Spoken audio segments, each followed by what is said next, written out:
Estamos muito individuais.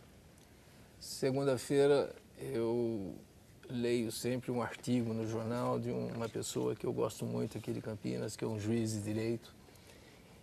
E ele iniciou o artigo dele contando uma cena, que é uma cena que se vê. Os pais que buscam filhos na escola, com o celular ligado ou teclando e fazendo a criança entrar no carro, sem perguntar para ela como foi o dia dela, o que ela aprendeu, se ela tem lição. Então, é uma solidão que começa dentro de casa, é uma solidão que está trazendo prejuízos. Hoje, o primeiro prejuízo que nós temos, já dos anos 80, 90 para cá, é o desenvolvimento rápido intelectual dessas crianças e o não desenvolvimento emocional. Isso. Então, quando existe esse gap, essa distância entre uma idade emocional, uma criança de 11 anos com uma idade emocional de 5, de 4 e com uma idade intelectual de 15. Essa distância ocasiona a dificuldade de aparecer o senso crítico, o juízo crítico. Sem juízo crítico não se constrói valores. Então, o primeiro valor que nós perdemos, além da generosidade, é a empatia. A empatia é essa condição psicológica, religiosa, espiritual, de se colocar no lugar do outro, como a gente fazia quando a gente brincava na rua. Às vezes a gente machucava o outro e depois conseguia pedir desculpas. A empatia é um processo que está fora hoje da construção de valores ou de aquisições humanas. Então, sem juízo crítico, ele não dimensiona mais a relação com o outro, a relação consigo mesmo. Eu contava para o Ricardo, algumas crianças, adolescentes, estão perdendo a dimensão de corpo próprio. Como o intelecto está o tempo todo localizando coisas pela mídia, o emocional está rebaixado, ele começa a perder a dimensão do que é um eu. Então, hoje nós temos crianças de 7, 8, 9 anos que brincam nesses teclados, aí é uma babá boa, né? Com encoprese é aquele processo onde o cocô vai saindo sem ele perceber, porque ele não tem mais a informação cerebral de que ele está com vontade de fazer cocô, com fome, ou fazer xixi, ou sono. Então, esse distanciamento também vai provocando um distanciamento orgânico. A gente vai voltar nesse assunto porque na frente a gente vai falar um pouquinho o como, né? E eu usei muito com as minhas filhas esse critério, criando o senso crítico. Eu usei muito isso. E você já está colocando aqui essa situação, que está se perdendo o senso crítico. A gente perde a noção. Mas, já colocando um antídoto já no primeiro bloco para ajudar os pais, Luciene, falta o quê? Olhar nos olhos, falar com o filho, botar no colo, conversar. Outro dia minha esposa colocou a filha, comungamos, estava na missa, aí ela sentou, a minha filha tem 25 anos, veio e sentou no colo dela, fez um carinho e ficou ali. E uma mãe ficou incomodada, depois acabou a missa, veio falar, olha, eu não consigo viver isso com a minha filha.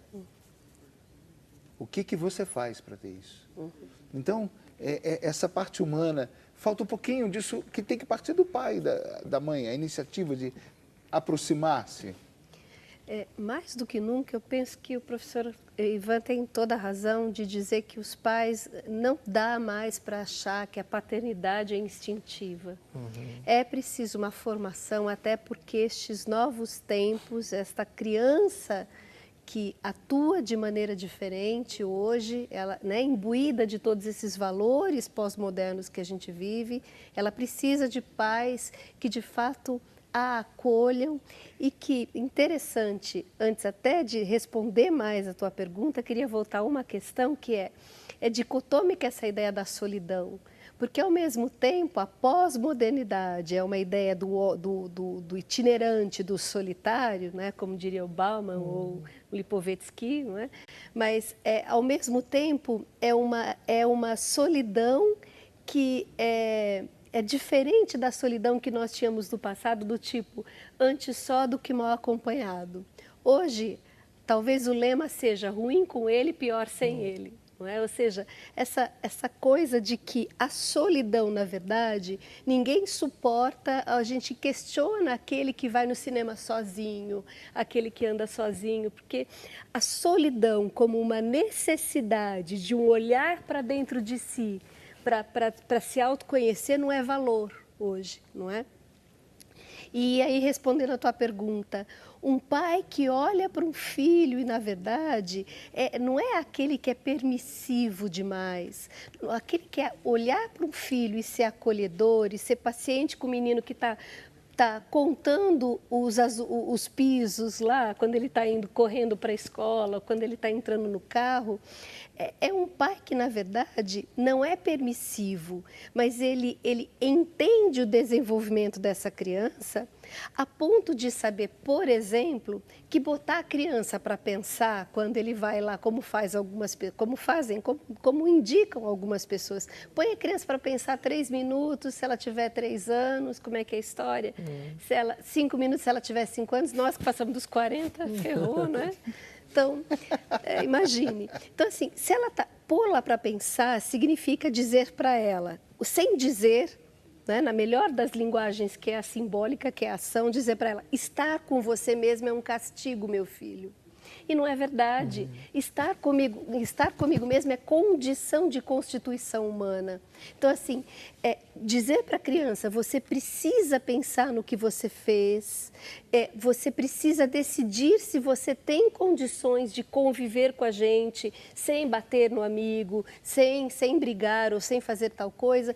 Isso é acolher a criança, é dar a ela aquilo que é condição humana. Entrar na situação dela, né? De chegar a estar junto com ela naquilo que ela viveu, Sim. participar dos critérios, conversar, entrar naquela existência dela. E quando permitir a solidão, é dar a ela a condição de dizer, quando você achar que você é capaz de não bater mais, de não chutar mais, de não fazer aquilo que está incomodando as outras pessoas, você pode voltar a conviver com a gente. Ou seja, dar a ela a condição de se olhar para dentro de si e se entender. Não é? Na minha realidade, que é mais na evangelização, diretamente nos retiros, a gente sai, eu e minha esposa, muito para os casais.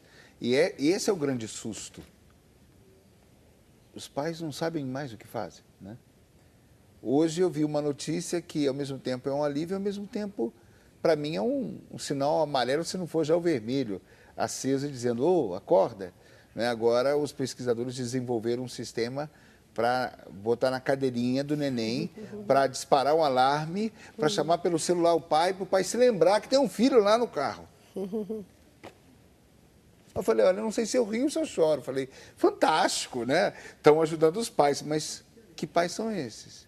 E é preciso reiterar que a especialista que foi entrevistada para falar deste invento disse que também é importante que o pai deixe o celular e a sua carteira do lado da criança, para que não corra risco nenhum de esquecer o pobre coitado. Não, foi né? uma dica, né? Que eu até achei... Eu falei, poxa, aí você deixou o celular do lado da criança, quando você for sair, você vai ter que pegar o celular. Ah, tem uma criança aqui, é o meu filho. Eu tenho 6 livros que eu escrevi para pais. Todos os meus livros são para pais, educadores, pediatras. E eu escrevi um livro para o Unicef, cujo título é Prepare as Crianças para o Mundo, onde eu dou algumas dicas para os pais do que é a pós-modernidade e o que é que a gente precisa ter e fazer para as crianças. O primeiro capítulo do meu livro é Por que ter filhos? Porque nós também entramos num jogo consumista de que o filho tem que fazer parte do casal, mas ninguém tem a ideia do que ele precisa para ficar como filho. Então, hoje, alguns casais novinhos, namorados, noivos, que vão me procurar, eles vêm questionar a história do filho. E aí eu mostro para eles o que precisa. do que precisa uma criança hoje. Ontem ela tinha isso, hoje ela não tem mais, nós precisamos dar. E dar dentro de casa, e dar dentro da escola. Então, a tecnologia nos trouxe uma nova realidade para sermos pais. Como o filho vem como objeto de consumo, ele é esquecido no carro, entra no carro com o pai falando no celular, com uma coisa talvez que acha mais importante do que perguntar para o filho como é que ele foi, o que ele fez.